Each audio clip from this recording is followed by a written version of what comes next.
Hi friends, welcome back to the class of thermodynamics. In our previous sessions of thermodynamics, we have seen what is thermodynamics, what are different types of thermodynamics, what is different processes, what is part, what is system. System means thermodynamic system. हमने ये सब देखा हुआ है lectures. Okay. Then also we have seen about thermodynamic equilibrium. What is thermal equilibrium? Okay.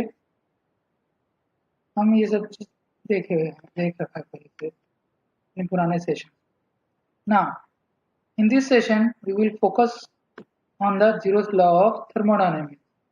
What is zeroth law of thermodynamics? Okay. Now, to see this, let us see what is zeroth law of thermodynamics. For this, we will take a example. Okay. Now, suppose this is body A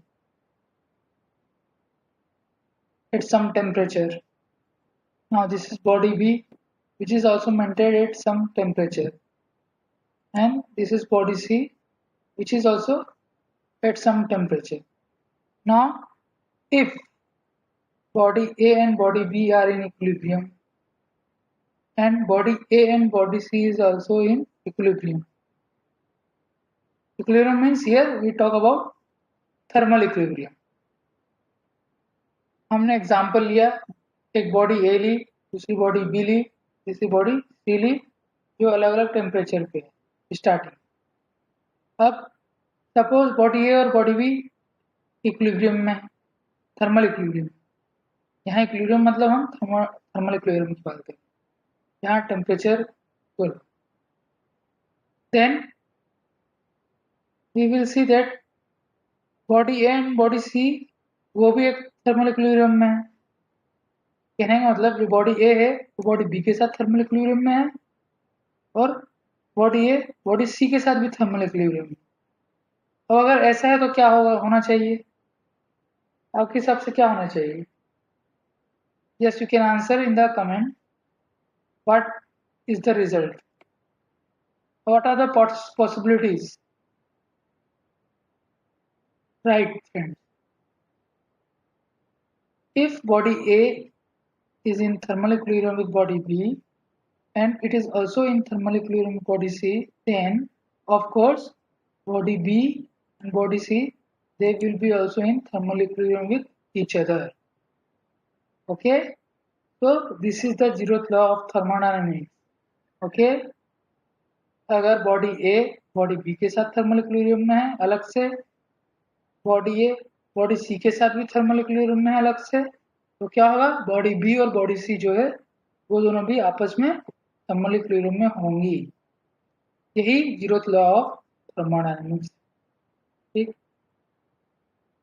for example real life example thermometer which you use to measure the temperature when you are having fever or cold you used to measure the body temperature using thermometer. So the thermometer is best example for the zeroth law of thermodynamics. How? What is zeroth law of thermodynamics? When two bodies are in thermal equilibrium, मतलब जब दो bodies thermal equilibrium में हैं, if both have same temperature, thermal equilibrium means दोनों का temperature same है. The temperature of both bodies are same. Then only they are in thermal equilibrium. Regarding even if they are not in contact with each other means दोनों एक दूसरे के साथ contact में नहीं है तो भी थर्मल इक्विलिब्रियम ठीक यहाँ सपोज ये body A this is body A which is at 25 degrees Celsius okay this body B which is also in 25 degrees Celsius okay body C will be also in same temperature it is 25 degrees Celsius now how it is possible ये कैसे possible है अगर हम कह रहे हैं कि भैया थर्मोमीटर जो है वो आपका जीरोथ लॉ पे बेस्ड है और कैसे तो हम बताएंगे आपको कैसे तो थर्मोमीटर है वो कैसे बना है The outer body of thermometer is made of glass, and inside which there is very small diameter tube of glass is there where there is mercury. You used to see the level of mercury. When you measure the temperature, what you see in the thermometer? You see the level of mercury. अगर आप temperature measure कर रहे हैं, आपको बुखार है, तो आप क्या देखते हैं थर्मोमीटर में? बीच में एक पारा रहता है, मर्क्यूरी का पारा रहता है, ग्रे कलर या ब्लैक कलर। अब हम उसी को देखते हैं कि वो कितने वैल्यू पे आया, कितने पॉइंट पे आया, उसी से हम पता करते हैं ना कि टेम्परेचर कितना है बॉडी का। ठीक, तो वही चीज है। जो आउटर शेल है जो ग्लास की थर्मोमीटर की, वो एक बॉडी हो गई, जो मर्क्यूरी है वो दूसरी बॉडी हो गई। ठीक, the outer shell of thermometer which is made of glass, that is one body, inside which there is mercury, that is second body. Now what about third body? Third body is nothing but your body. ऐसी body कोई दूसरी body नहीं, आपकी body है जिसका आपको temperature measure करना है। तो जब ग्लास का बॉडी का टेम्परेचर, आपके बॉडी का टेम्परेचर और मर्क्यूरी का टेम्परेचर जो तीनों सेम आ जाता है, वो थर्मल इक्विलिब्रियम है।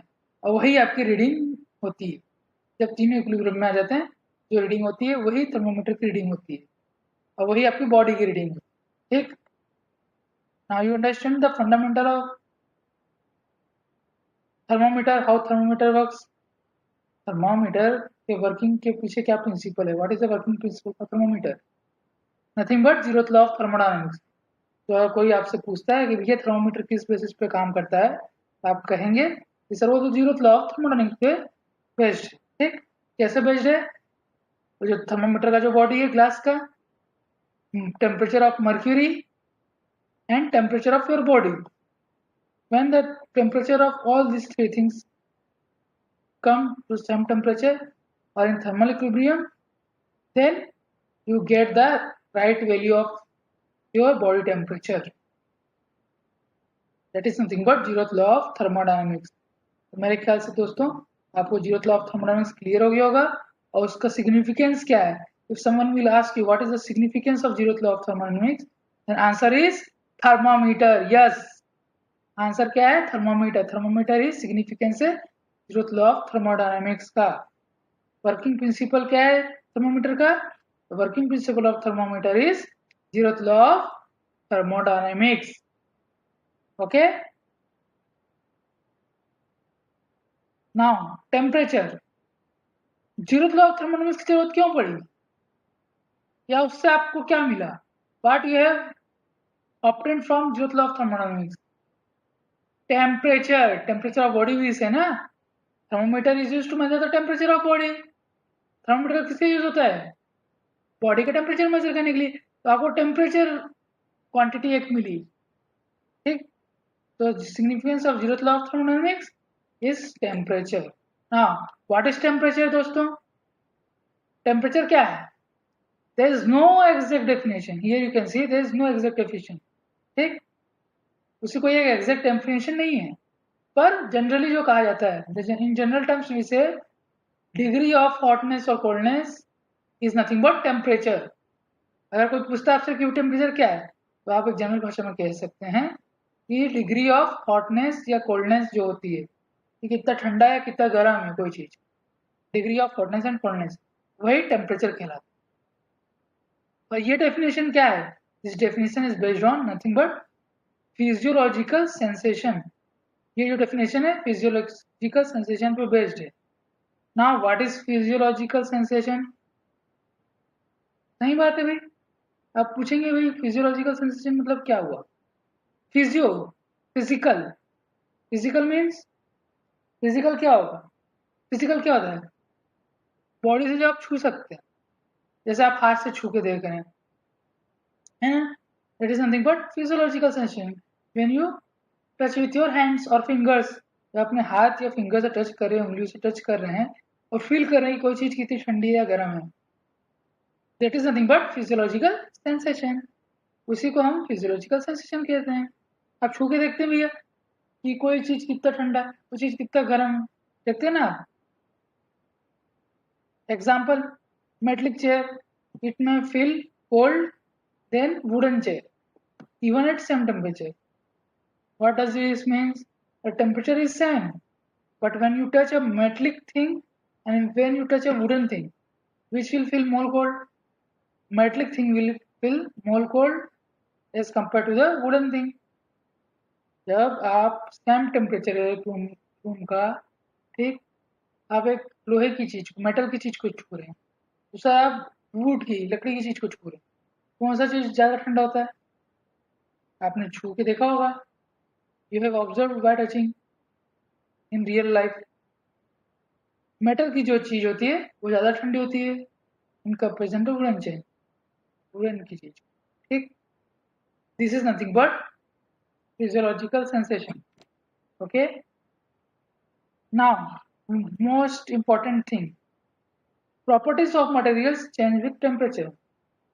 किसी भी मटेरियल की प्रॉपर्टी टेम्परेचर के साथ चेंज होती है, ये बहुत ही इंपॉर्टेंट चीज है। कोई पूछेगा भैया टेम्परेचर के साथ क्या मटेरियल की कुछ प्रॉपर्टी चेंज होती है, आप कहेंगे yes, the properties of material changes with the temperature, okay। Now temperature scale, I told you about temperature. Now how you will measure the temperature? मैंने आपको टेम्परेचर के बारे में तो बता दिया, और आप वो टेम्परेचर मेजर करें कैसे करेंगे? तो उसको मेजर, टेम्परेचर को मेजर करने का भी कोई मापदंड होना चाहिए। There should be something, some scale to measure it. So there are some scales for measuring the temperature. These are the scales. Celsius, और कोई आपसे पूछ रहा है भाई कि सेल्सियस स्केल वगैरह ये सब क्या है, तो आपने देखा होगा जो हम टेम्परेचर को मेजर करते हैं जनरली सेल्सियस स्केल से मेजर करते हैं, उसी को हम सेंटीग्रेड स्केल भी कहते हैं, ठीक है। दूसरा फ़ारेनहाइट स्केल, ये क्या चीज? फ़ारेनहाइट स्केल मतलब आपने थर्मोमीटर में देखा होगा, फीवर के लिए आप नापते हैं तो कैसे नापते हैं? वहां देखते हैं हम 98 डिग्री कुछ देखते हैं, या दूसरा चीज होता है 37 पॉइंट या 38 डिग्री। दो स्केल होती है, एक सेंटीग्रेड और एक फ़ारेनहाइट वहाँ थर्मोमीटर में। Friends, when you see the thermometer, when you measure the fever, you see the temperature above 98 or temperature above 37 or 38, okay। So once you are checking it is above 37, another time you are checking it is above 98. Why? Because there are two scales in thermometer, one is Celsius, one is Fahrenheit। दोस्तों thermometer में दो scale दिए रहते हैं, तो आप दो type का टेम्परेचर देखते हैं, एक तो 37 के ऊपर, दूसरा 98 के ऊपर। कब? जब आपको बुखार हो, when you are having fever, then you see this। Why? क्योंकि वहाँ दो टाइप की स्केल्स होती है सेल्सियस, जिसका दूसरा नाम सेंटीग्रेड भी है, और एक होती है फ़ारेनहाइट। इन दो के अलावा एक होती है केल्विन स्केल और एक होती है रैंकाइन स्केल। तो there are total 4 scales for measuring the temperature, Celsius scale, Fahrenheit scale, Kelvin scale and Rankine scale. 4 scales होती है टेम्परेचर मेजर करने के लिए, Celsius scale, Fahrenheit scale, Kelvin scale और रैंकाइन स्केल, ठीक है। Now Celsius scale and Fahrenheit scale, they are based on two fixed states। जो Celsius scale है और जो फ़ारेनहाइट स्केल है, ये दो फिक्स्ड स्टेट्स पे डिपेंड करती है या उसके ऊपर आधारित है, ओके। क्या है वो चीजें? Freezing point of water and boiling point of water. वो हो गया फ्रीजिंग पॉइंट, दूसरा हो गया बॉइलिंग पॉइंट।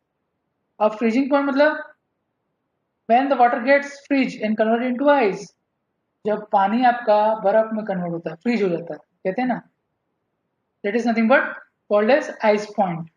उसी को फ्रीजिंग पॉइंट को हम आइस पॉइंट भी कहते हैं। Next boiling point. Boiling point means when you boil the water it converts into vapour और स्टीम।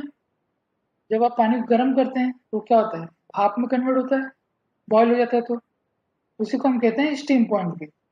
तो this are the 2 points, ice point और स्टीम पॉइंट। 2 पॉइंट्स हो गए, एक हो गया आइस पॉइंट, दूसरा हो गया स्टीम पॉइंट। ये दो चीजों पे सेल्सियस स्केल और फ़ारेनहाइट स्केल डिपेंड करते हैं, ठीक। अब ये कुछ रिलेशनशिप्स हैं These are some important relationships. You note down these things. This will be helpful for you while solving the numericals. जब आप न्यूमेरिकल्स को सॉल्व करेंगे तो ये रिलेशनशिप बहुत काम में आएंगे, ठीक है। और ये गेट के पॉइंट ऑफ व्यू से बहुत इंपॉर्टेंट चीज़ है। किसी भी कॉम्पिटिटिव एग्जाम में ये चीज़ें बहुत जरूरी है। You should know how to convert different scales into different temperature scales. Okay, आपको रिलेशंस मालूम होना चाहिए एक स्केल को दूसरे स्केल में कन्वर्ट करने के लिए। Temperature now temperature in Kelvin, TK, this is nothing but temperature in Kelvin. This is equals to temperature in Celsius plus 273.15. जब आप सेल्सियस के टेम्परेचर को 273.15 से ऐड करेंगे तो आपको केल्विन में टेम्परेचर मिल जाएगा। और कोई पूछता है आपसे भैया केल्विन में टेम्परेचर कितना होगा, तो आपको सेल्सियस में दिया हुआ है, तो आपको पता होना चाहिए कि भैया सेल्सियस में हम जब 273 प्लस करेंगे तो हमको केल्विन में मिल जाएगा। ऐसा ही फ़ारेनहाइट में अगर दिया है तो आपको रैंकाइन में चाहिए। If you the temperature is given in Fahrenheit and you want to get in Rankine at 459.67। Okay, similarly Fahrenheit और सेल्सियस में क्या रिलेशनशिप है, तो भैया जो सेल्सियस का टेम्परेचर आपको दिया गया है you have to multiply with 1.8 and then you need to add 32 to get temperature in Fahrenheit. अगर आपको टेम्परेचर दिया है सेल्सियस में, आपको उसको 1.8 से मल्टीप्लाई करना है, उसके बाद उसमें 32 को जोड़ देना है, तो आपको सेल्सियस का टेम्परेचर कन्वर्ट हो जाएगा फ़ारेनहाइट। ठीक, like this there is conversion between Rankine and Kelvin. The most important और जनरली यूज्ड रिलेशनशिप जो सबसे ज़्यादा यूज में आता है वो कौन सा है, ये पहला वाला केल्विन और सेल्सियस के बीच में, दूसरा फ़ारेनहाइट और सेल्सियस के बीच में। ये जो फर्स्ट और थर्ड जो है these are very much important relationships. ये बहुत ही काम का और बहुत ही उपयोगी रिलेशनशिप्स है। कौन कौन सा, पहला और तीसरा, इसको आप नोट कर लीजिए। ठीक, ये बॉइलिंग पॉइंट और स्टीम पॉइंट के बेसिस पे आपके कन्वर्जन है। You note down this relationship. This is based on the freezing point and boiling point. Freezing point is nothing but, wait, freezing point क्या है, ice point. And what is boiling point? Steam point. Now suppose you are given us some temperature in between boiling point and freezing point in Celsius Fahrenheit. This is unknown, you need to calculate.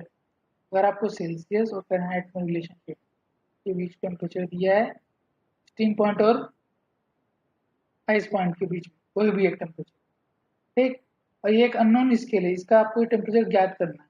कैसे करेंगे, तो note down this relationship, this is very important relationship. Okay, note down, when you से 0 degree Celsius, this is ice point in degree Celsius, so its equivalent in Fahrenheit, it is nothing but 32 degree Fahrenheit, and equivalent in Kelvin 273 Kelvin।